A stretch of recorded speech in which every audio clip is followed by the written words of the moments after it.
Traffic point মুক্ত হ'ব গুৱাহাটী। উলুবাৰীৰ পৰা খানাপাৰালৈ নাথাকিব ট্ৰাফিক পইণ্ট। গুৱাহাটীত নতুনকৈ হ'ব 3খন উৰণীয়া সেতু। উত্তৰ পূবৰ দুৱাৰমুখ গুৱাহাটী অধিক উন্নয়নৰ বাবে মুখ্যমন্ত্ৰী ডক্টৰ হিমন্ত বিশ্ব শৰ্মাৰ কেবিনেটে গ্ৰহণ কৰে এই গুৰুত্বপূৰ্ণ সিদ্ধান্ত। 3খন নতুন উৰণীয়া সেতু গুৱাহাটী মহানগৰীৰ পৰা চৰকাৰে এপ্ৰুভ কৰিছে।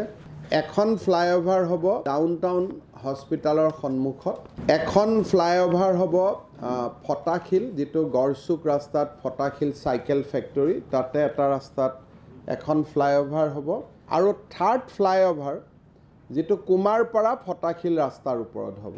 আল্টিমেটলি আমাৰ আইডিয়াটো হ'ল যে গুৱাহাটীত কোনো ট্ৰেফিক পইণ্ট থাকিব নালাগে, all traffic point should have a flyover. স্বাধীনতাৰ পিছত বৰাক উপত্যকাৰ শিলচৰত পোনপ্ৰথমবাৰৰ বাবে অনুষ্ঠিত কৰা ৰাজ্যিক কেবিনেটত গুৱাহাটীৰ আন্তঃগাঁথনি উন্নয়নৰ বাবে গ্ৰহণ কৰে আন বহুকেইটা সিদ্ধান্ত। বৈঠকৰ অন্তত মুখ্যমন্ত্ৰী ডক্টৰ শৰ্মাই সদৰি কৰে কেবিনেটৰ এই সিদ্ধান্ত। গুৱাহাটী বিমানবন্দৰ টাৰ্মিনেলৰ পৰা আজাৰালৈ হ'ব নতুন পথ।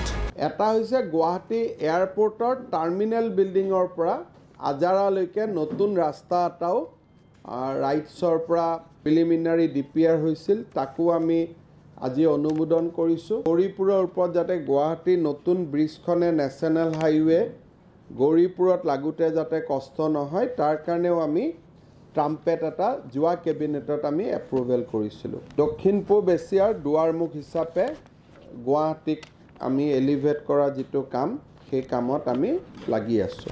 ৰাজ্যত 2টা পৰ্যায়ত হ'ব বিকাশৰ পথে।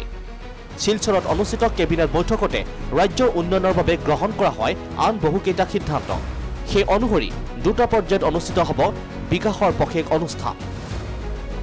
সেই অনুসৰি প্ৰথম পৰ্যায়ত 5 পৰা 18 ডিচেম্বৰলৈ অনুষ্ঠিত হ'ব বিকাশৰ বাবে এক পথে। 15,000 কোটি টকা ব্যয় কৰিব চৰকাৰে। বিকাশৰ বাবে এটা পথেক প্ৰায় 15,000 কোটি টকাৰ প্ৰজেক্ট 5 তাৰিখে প্ৰথম বঙাইগাঁৱত হ'ব, 6 তাৰিখে নলবাৰীত, ইয়াতেও বহুকেইটা প্ৰজেক্ট উদ্বোধন হ'ব। তামুলপুৰত মেডিকেল কলেজৰ কাম আৰম্ভ হ'ব। পাগলাদিয়াৰ ওপৰত বাস্কা আৰু তামুলপুৰক সংলগ্ন কৰি এখন ডাঙৰ ব্ৰিজৰ কামৰ শুভাৰম্ভ হ'ব। 8 তাৰিখে মৰিগাঁৱত মেডিকেল কলেজৰ কাম আৰম্ভ হ'ব। 9 তাৰিখে গোলাঘাটত প্ৰায় 1200 কোটি টকাৰ ডেভেলপমেণ্টৰ কাম আৰম্ভ হ'ব। ইপিনে 5 জানুৱাৰীৰ পৰা 20 জানুৱাৰীলৈ অনুষ্ঠিত হ'ব দ্বিতীয় পৰ্যায়ৰ বিকাশৰ পথে। 5 জানুৱাৰীৰ পৰা 20 জানুৱাৰীলৈ ছেকেণ্ড বিকাশৰ পথেকটো আৰম্ভ হ'ব। তাত বাকী জিলাসমূহত আমি যাম। তেতিয়া আমি বৰাক উপত্যকাটো আহিম, তেজপুৰ, মঙলদৈ, কামৰূপ মেট্ৰ', বাকী জিলাবিলাকত নেক্সট 15 দিনত আমি কামবিলাক আৰম্ভ কৰিম। হিতাধিকাৰী সৃষ্টিত গুৰুত্ব ডক্টৰ শৰ্মা কেবিনেটৰ। অৰুণোদয়ত নতুনকৈ সংযোজিত হ'ব আন 10 লাখ হিতাধিকাৰী। চৰকাৰৰ লক্ষ্য 27 লাখ পৰিয়াল। পূৰ্বত অৰুণোদয় হিতাধিকাৰীৰ সৈতে আন 10,57,516 গৰাকী নতুন পৰিয়ালক সংযোজনৰ সিদ্ধান্ত লয় ৰাজ্যিক কেবিনেটে।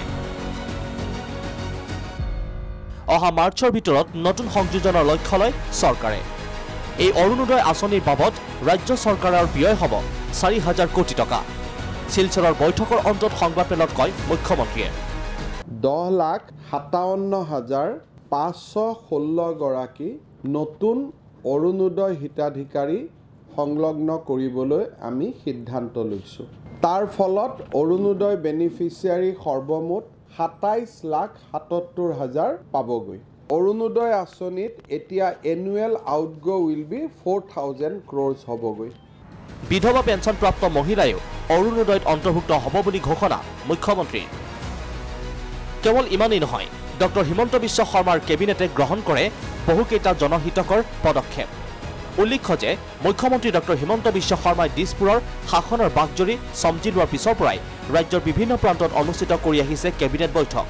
শিলচৰতো কেইবাবাৰো বৈঠকৰ সিদ্ধান্ত লৈ পিছুৱাব লগা হৈছিল, কিন্তু মঙলবাৰে শিলচৰত সম্পন্ন হয় এই বহুল চৰ্চিত কেবিনেট বৈঠক।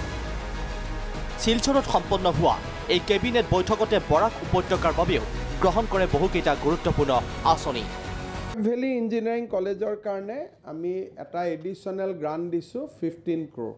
আসাম ইউনিভাৰ্চিটিৰ কাৰণেও যিটো আমি 15 crore গ্ৰাণ্ট মই এনাউন্স কৰিছিলোঁ আজি কেবিনেটত সেইটো এপ্ৰুভ হৈ গ'ল চ' নেক্সট মাহত will be able to release the money Silchar medical কলেজত আৰু এখন ছুপাৰ স্পেচিয়েলিটি হস্পিটেল বনিব তাৰ কাৰণে আমি দিছোঁ 227 crores কৰিমগঞ্জ মেডিকেল কলেজৰ কাৰণে উই হেভ চেংচন 650 crores rupees শিলচৰৰ পৰা অভিজিত ভট্টাচাৰ্য সহযোগত ব্যুৰো ৰিপৰ্ট প্ৰাগ নিউজ